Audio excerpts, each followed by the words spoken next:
நம்ம இந்த ஜெலன்ஸ்கி அவர்கள் அமெரிக்காவுக்கு வந்தாரே அந்த சீரியல்ல அதுக்கப்புறம் என்ன ஆச்சு அப்படிங்கிறது வந்து பார்த்தீங்கன்னா பார்க்கறதுக்கு விட்டுட்டோம். ஸோ இப்போ சீன் வந்து பார்த்தீங்கன்னா அங்கேருந்து ஸ்டார்ட் ஆகுது. அதாவது உக்ரைனோட அதிபரான ஜெலன்ஸ்கி அவர்கள் அமெரிக்காவுக்கு வந்ததுக்கு அப்புறமா ட்ரம்ப் அவர்களை பார்க்காம அமெரிக்காவோட சிஇஓக்கள், அதுவும் குறிப்பாக ராணுவ அமைப்பில் இருக்கக்கூடிய சிஇஓக்கள், ராணுவ நிறுவனங்கள்லாம் இருக்கும் இல்லையா, ஆயுதங்கள் தயாரிக்கும் தொழிற்சாலைகள். ஸோ அந்த சிஇஓக்கள்லாம் உட்காந்து மீட் பண்ணிக்கிறாரு. எனர்ஜி கோஆப்ரேஷன்லாம் வந்து பார்த்தீங்கன்னா பேசிக்கிறாங்க. பல்வேறு விஷயங்கள். ஜெலன்ஸ்கி அவர்கள் வந்து பார்த்தீங்கன்னா, இந்த நடிப்பில் வந்து பார்த்தீங்கன்னா, ஒரு கைதேர்ந்தவர். அதாவது வந்து பார்த்தீங்கன்னா, நிறைய கிடைக்கும், அப்படி பண்ணலாம், இப்படி பண்ணலான்னு பல்வேறு கனவுகளோட வந்து பார்த்தீங்கன்னா, அமெரிக்காவுக்கு வந்த ஜெலன்ஸ்கி அவர்களுக்கு பளிச்ச நாமம் போட்டு அனுப்பியிருக்கிறார் ட்ரம்ப் அவர்கள் அப்படிங்கிறது போல தான் இருக்கு. ஏன்னா, நம்ம ரிசல்ட்டை ஃபஸ்ட்டே சொல்லிட்டோம் பாருங்களேன், கிளைமேக்ஸ் சீனை. பட் முதல் சீன் வந்து பார்த்தீங்கன்னா, அடுத்தது ஜெலன்ஸ்கி அவர்கள் ஆசையாக வந்து பார்த்தீங்கன்னா, ட்ரம்ப் அவர்களை பார்த்து போகலாம், ஐயா ஏதாவது கொடுங்க ஐயா அப்படிங்கிறதோட கேட்கலாம் போகலாம் அப்படிங்கிறதோட போயிருக்கிறார். ஸோ அதில் மிக முக்கியமான விஷயம், நிறைய விஷயங்கள் பேசிக்கிறாங்க. வெனிசுவேலாவை பற்றிலாம் கேட்டாங்க. ஏகப்பட்ட விஷயங்கள் எல்லாம் தெரிஞ்ச ஒரு விஷயம் தான், நம்ம ரெகுலராக சேனலில் பார்க்குற ஒரு விஷயம் தான். இப்போ மெயினான விஷயம் எதுக்குங்க, யாருங்க சிஐஏ டேரக்டர், யாருங்க பண்ண சொன்னாங்க, யாருங்க ஆப்போனன்ட், இது போல பல விஷயங்கள் மதுரா அவர்களை பற்றி பல விஷயங்கள் பேசினாங்க. முதல்ல இந்த ஜெலன்ஸ்கி அவர்கள் ட்ரம்ப் அவர்களோட மீட்டிங். ஸோ இதில் வந்து பார்த்தீங்கன்னா ஜேடி வேன்ஸ் அவர்கள் உட்கார, ட்ரம்ப் அவர்கள் உட்கார, தலைவர் ஜெலன்ஸ்கி அவர்கள் வந்து பார்த்தீங்கன்னா, இங்கே பாருங்க, டாமஹாக் மிசைல் எங்களுக்கு வேணுங்க, எங்கள் கிட்ட இருக்கக்கூடிய ட்ரோன்களை உங்களுக்கு தரங்கன்னு ஒரு நல்ல கனவு, நல்ல திட்டத்தோட. ஏன்னா பேட்டில் ப்ரூவன், பேட்டில் டெஸ்டட், ரஷ்யாக்குள்ளேயே ஊடுருவி இருக்கு அப்படிங்கிற பல்வேறு விஷயங்கள் இல்லையா. ஸோ இது போல் நாங்கள் எங்ககிட்ட இருக்கக்கூடிய ஆயுதங்கள், ட்ரோன் ஆயுதங்களை வந்து பார்த்தீங்கன்னா அமெரிக்காவுக்கு டெக்னாலஜி தரோம், நீங்கள் அதுக்கு பதில் எங்களுக்கு வந்து பண்ணால் டாமஹாக்ஸ் மட்டும் கொடுத்தா போதும் அப்படிங்கிறது போல ஒரு நல்ல டீலை வந்து பார்த்தீங்கன்னா அமெரிக்காவோட ட்ரம்ப் அவர்களுக்கு ஜெலன்ஸ்கி அவர்கள் வைக்க, அதுக்கு அமெரிக்காவோட அதிபரான டொனால்டு ட்ரம்ப் அவர்கள், அதாவது இந்த ட்ரோனை பற்றிலாம் நான் நிறைய கேள்விப்பட்டுக்கிறேன், அதெல்லாம் ஆமாம் கரெக்டு தான், ஆனால் அதை விட சூப்பரான ஆயுதங்கள் ஜெட்டில் இருக்கு தெரியுமா, கிரேட் ஒன்ஸ், அதெல்லாம் எங்ககிட்ட இருக்கு, அதனால அது ஒன்றும் பெருசாக இல்லை அப்படிங்கல ஜேடி வேன்ஸ் அவர்களும் ட்ரம்ப் அவர்களும் வந்து பார்த்தீங்கன்னா சிரிக்கக்கூடிய காட்சிகள்லாம் இருந்துச்சு. அது தனியாக ஹைலைட் பண்ணி பார்த்தாங்க. பட் வந்து பார்த்தீங்கன்னா ட்ரம்ப் அவர்கள் ஜெலன்ஸ்கி அவர்கள்கிட்ட ஒரு நக்கலான ஒரு கேள்வி, அதாவது உங்களுக்கு தெரியுமா ட்ரம்ப் புட்டின்னு சொல்லிட்டு ஒரு டனல் கட்ட போகிறோம் ரஷ்யாவுக்கும் அலாஸ்காவுக்கு நடுவில், ஒரு சின்ன இமேஜோட பார்த்தீங்கன்னா தெரியும். ஆக்சுவலாக வந்து பார்த்தீங்கன்னா அலாஸ்காலேருந்து ரஷ்யாவோட பகுதிக்கு நடுவில் அந்த பேரிங் ஸ்ட்ரைட் இருக்கு இல்லையா, ஸோ அந்த இடத்துல ஒரு டனல் கட்டிக்கலாம், இரு நாடுகளும் வர்த்தகம் பண்ணலாம், எதிர்காலத்தில் இரு நாடுகளும் வளர்ச்சி அடையலாம் அப்படிங்கிறது போல பல்வேறு விஷயங்கள் ட்ரம்ப் அவர்களும் ரஷ்ய அதிபர் விளாடிமிர் புட்டின் அவர்களும் பேசியிருக்காங்க. அதை வந்து பார்த்தீங்கன்னா ஜெலன்ஸ்கி அவர்கள்கிட்ட வந்து நீங்க என்ன நினைக்கிறீங்க, இந்த ட்ரம்ப் புட்டின் ஃப்ரெண்ட்ஷிப் டனலை பத்தி நீங்க என்ன நினைக்கிறீங்க அப்படிங்கிற ஜெலன்ஸ்கி அவர்கள்ட்டே கேள்வி கேட்க. அதாவது நாடகத்துல தலைவர் ஜெலன்ஸ்கி அவர்கள் உதவி கேட்க போகக்கூடிய அந்த ஒரு மனுஷன் எதிரியோட கைகோத்து நட்பு டனல் கட்டினேன் அப்படிங்கிறது போல ஒரு காட்சி இருக்கு. அப்ப எந்த மாதிரியான ஒரு அரங்கேற்றம் இங்க நடந்திருக்கு அப்படின்னு உங்களுக்கு புரிஞ்சிருக்குன்னு நினைக்கிறேன். ஸோ எந்த அளவுக்கான ஏமாற்றங்கள் ஜெலன்ஸ்கி அவர்கள்கிட்ட இருக்கு. ஸோ இது போல விஷயங்கள்லாம் நடந்துச்சுன்னா சாப்பிடுவாங்களா? தலைவர் போயிருக்கிறாரு, ஏமாற்றங்களோட திரும்பக்கூடிய தலைவர் கை நினைப்பாரா? பிரச்சனையா இருக்குமா இல்லையா? எதிரியோட கைகோர்த்து சிரிக்கக்கூடிய அமெரிக்காவோட கை நினைக்க முடியுமா? கை நினைக்க முடியாது. ஸோ அதனால ஜெலன்ஸ்கி அவர்களும் ட்ரம்ப் அவர்களும் லஞ்சை ஸ்கிப் பண்ணிட்டு கிளம்புங்க அப்படிங்கிற வண்டி எடுத்துட்டு கிளம்பி இருக்கிறாங்க. அதுக்கப்புறம் ப்ரெஸ் மீட்டுக்கு வந்திருக்கிறார் ஜெலன்ஸ்கி அவர்கள்.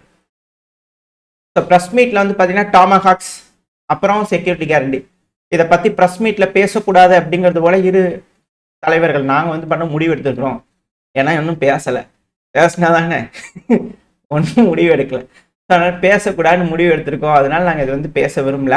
ஆனால் அமெரிக்கா பிரச்சனை எஸ்கலேட் பண்ணுறதுக்கு விரும்பலை அப்படிங்கிற வந்து பார்த்தீங்கன்னா ஜெலன்ஸ்கி அவர்கள் வந்து பார்த்தீங்கன்னா மீடியாக்கள் தரப்பு சொல்ல செக்யூரிட்டி கேரண்டி பற்றி நாங்கள் டிஸ்கஸ் பண்ணியிருக்கிறோம் அப்படிங்கிறத ஜெலன்ஸ்கி அவர்கள் சொல்கிறார்.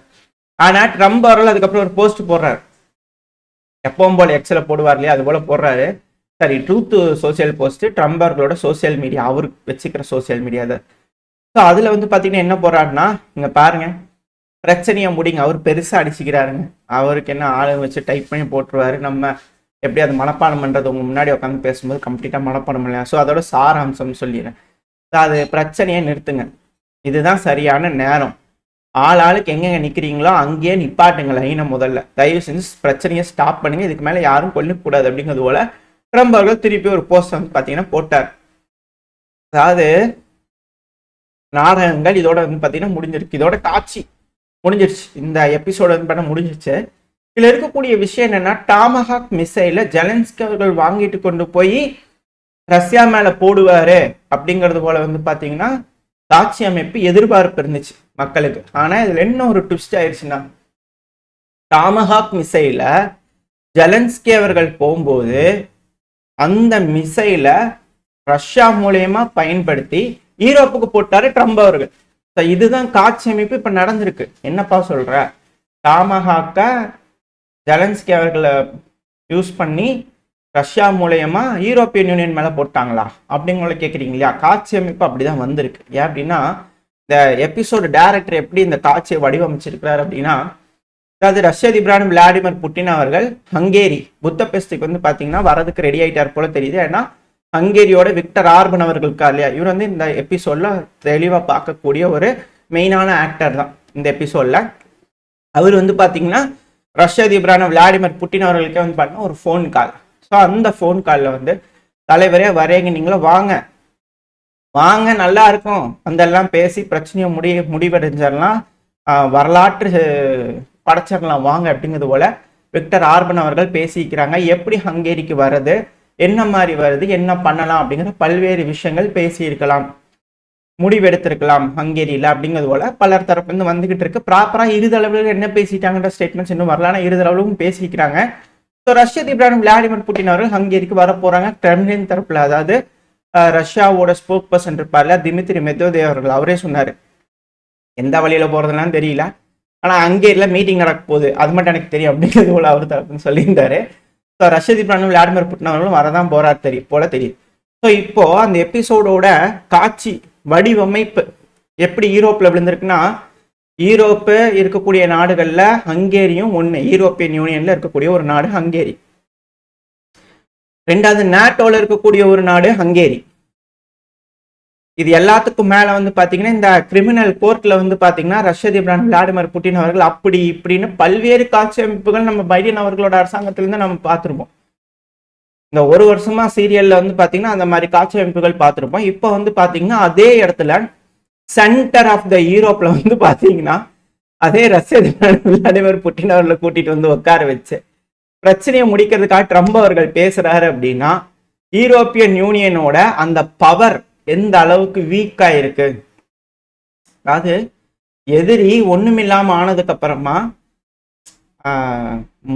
முடிச்சு விடுறது வேற, பட் ஆனா வச்சிருக்கணுமே அப்படிங்கிறதுக்காக வந்து பாத்தீங்கன்னா இங்க வா ஓரமா நில்லு பாரு அப்படிங்கிறது போல கட்டளைக்கு இணங்க செயல்படுவாங்க இல்லையா. ஸோ அது போல ஒரு சூழல் இங்க ஏற்பட்டிருக்கு. ஸோ ட்ரம்ப் அவர்கள் டாமஹாக் மிசைல ரஷ்யாவை யூஸ் பண்ணி ஜெலன்ஸ்கி மூலமா வந்து பாத்தீங்கன்னா போட்டுக்கிறாரு யூரோப்பியன் யூனியன்ல. ஸோ எந்த அளவுக்கு ஒரு ஹியூமிலியேஷன், அது தர்ம சங்கடமான ஒரு விஷயமா இருக்கும் அவங்களுக்குலாம். எப்படிதான் வந்து மூஞ்சி பார்க்கறது என்ன ஏதுங்கிறது. ஏன்னா யூரோப்பியன் யூனியன் செய்யாத அழிச்சாட்டியங்கள் இல்லை. கப்பல்களை பிடிக்கிறது என்ன, ரஷ்யா மேல குற்றச்சாட்டுகள் வைக்கிறது என்ன, நாட்டோ நாடுகள் வந்து பண்ணா ரஷ்யாவோட கப்பல்களை சுட்டுடுவோம், ரஷ்யாவோட விமானங்களை சுட்டுடுவோம்னு எவ்வளவு காட்சி அமைப்புகள் நம்ம பார்த்துருப்போம். எவ்வளவு சீரியல்ல வந்து பார்த்தீங்கன்னா எந்த அளவுக்கான வரிகள் நம்ம பார்த்துருவோம்.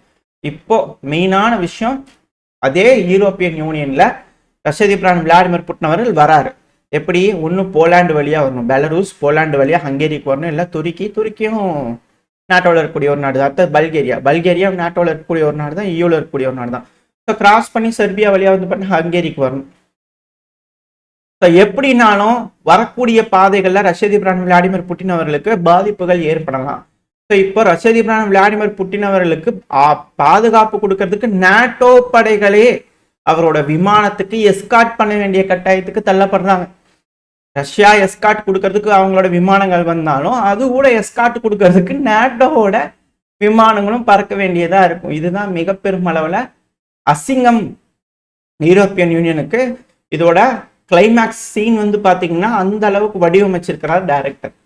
ஸோ எப்பேற்பட்ட ஒரு கதை, இந்த மாதிரியான ஒரு கதை நீங்க பார்த்துருக்கீங்களா? எதிரிகளுக்கு எந்த மாதிரியான ஒரு அசிங்கத்தை, அதாவது அதுக்கும் மேல அப்படிங்கிறதோட சொல்லுவாங்களா ஐப்படத்துல, ஸோ மரணத்துக்கும் மேல. ஸோ அது போல ஒரு விஷயம் வந்து பாத்தீங்கன்னா இந்த சீரியல்ல வந்து பாத்தீங்கன்னா காட்சி அமைப்பு வந்து இருக்க போகுது, இடம்பெற போகுது. இதுல ஏதாவது எசக்கு புசுக்கா நடந்ததுன்னா சோழி முடிஞ்சு அவ்வளவுதாங்க.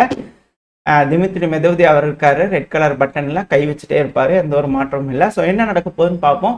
பிரச்சனை முடிஞ்சிருச்சு.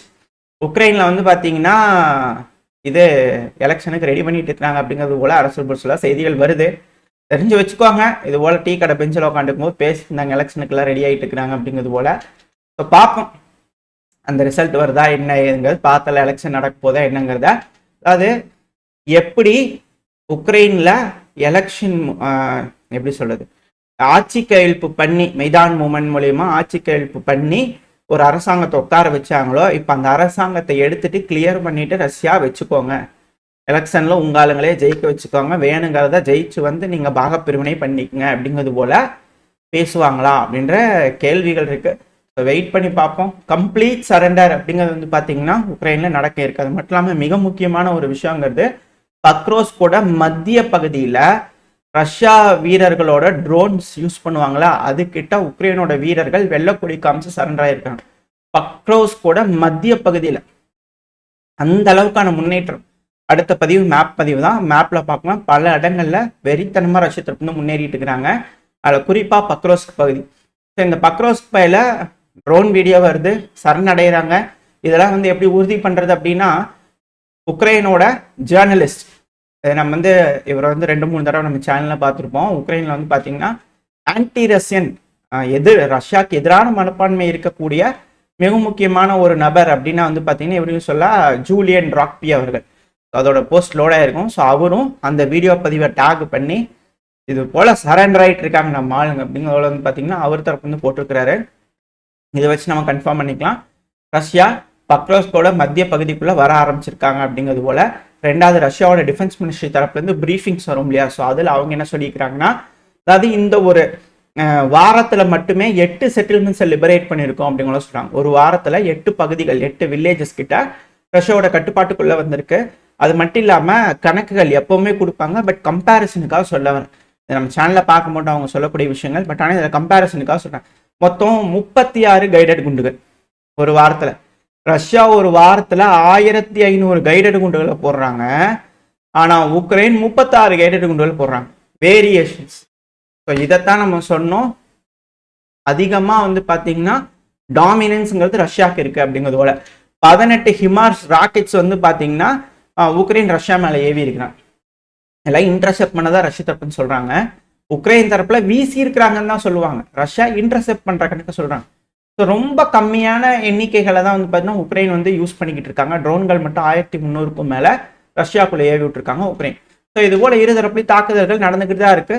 இப்போதைக்கு ரஷ்யா உக்ரைன் அப்படிங்கிற இந்த சீரீஸ் வந்து பார்த்தீங்கன்னா முடிவுக்கு வரப்போகுது. எஸ்கலேட் ஆயிரும். அடுத்தடுத்து வந்து பார்த்தீங்கன்னா எபிசோட்ஸ் வரும் அப்படிங்கிற எதிர்பார்ப்புகள் இருந்துச்சு. பட் ஆனால் இப்போதைக்கு இந்த ரஷ்யா உக்ரைன் பிரச்சனையோட சீரீஸை முடிச்சு வைக்கிறாங்க அப்படிங்கிறத அதில் இருக்கக்கூடிய விஷயம். ஒரு நல்ல விஷயம்தான், வரவேற்கத்தக்க வேண்டிய விஷயம். எஸ்கலேஷன், குளோபல் கான்ஃப்ளிக்ட் அப்படி இப்படின்னு போகாமல் இதுக்கப்புறம் கோல்டு வாருங்கிறது நடக்கும். யார் யார் எந்தெந்த பகுதிகள் அப்படிங்கிறதுல கோல்டு வார் இருந்தாலும் ஆச்சரியப்படுறதுக்குல பல நாடுகள் வந்து பார்த்தீங்கன்னா சிக்கலுக்குள்ளாவாங்க அப்படிங்கிற மாற்றுக்கிறதுல. பட் பிரச்சனையை பேசி முடிச்சுட்டாங்கன்னா பிரச்சனை இல்லை, அப்படி இல்லைன்னா மிக பெருமளவில் சிக்கலாகும் அப்படிங்கிற மாற்றுக்கிறதுல. இதில் இன்னொரு விஷயம் என்னன்னா, உத்தரப்பிரதேசோட சீஃப் மினிஸ்டர் இருக்கிறார் இல்லையா, யோகி ஆதித்யநாத் அவர்கள். ஸோ அவர் வந்து பார்த்தீங்கன்னா பிரம்மோஸ் பேட்ச் வந்து பார்த்தீங்கன்னா ரெடி ஆயிடுச்சு. லக்னோவில் வந்து பார்த்தீங்கன்னா புதுசாக ஒரு ஃபேக்டரி ரெடி பண்ணியிருந்தாங்க, ப்ரொடியூஸ் பண்ணியிருந்தாங்க. ஸோ அதில் மேனுஃபேக்சர் பண்ணக்கூடிய பேட்ச் அப்படிங்கிறதோட வந்து பார்த்தீங்கன்னா அவர் தற்போது இமேஜஸ் வீடியோ பதிலாக போட்டுக்கிறார். வரவேற்கத்தக்க வேண்டிய விஷயங்கள். ஆயுதம் ஸ்ட்ராங்காக இருக்கணும், இல்லைன்னா உக்ரைனோட நிலை என்ன அப்படிங்கிறத நம்ம பார்த்துக்கலாம். ஸோ ஓரளவுக்கான தகவல்கள் இந்த பையில பார்த்துருப்போம்னு நினைக்கிறேன். இந்த சீரீஸ் முடிவுக்கு வரப்போகுது, இந்த எபிசோட்ஸ் முடிவுக்கு வரப்போகுது. இந்த சீரீஸ் நீங்கள் பார்த்துருப்பீங்க இந்த வருஷமா. பார்க்கும்போது இந்த கதை உங்களுக்கு பிடிச்சிருக்கா, எப்படி இருந்தது, உங்களுக்கு நல்லா இருந்ததா, இதோட உங்களோட கருத்துக்கள் என்ன அப்படிங்கிறது கமெண்ட் செக்ஷனில் சொல்லுங்க. ஓரளவுக்கான தகவல்கள் பார்த்துருப்பேன். இதோட இந்த பதிவு நான் முடிச்சுக்கலாம். இந்த பதிவு நல்லா இருக்கும்னு நம்பிக்கையில் அடுத்த பதிவு சந்திக்கிறா. வரைக்கும் ஸ்டே சேஃப். பை.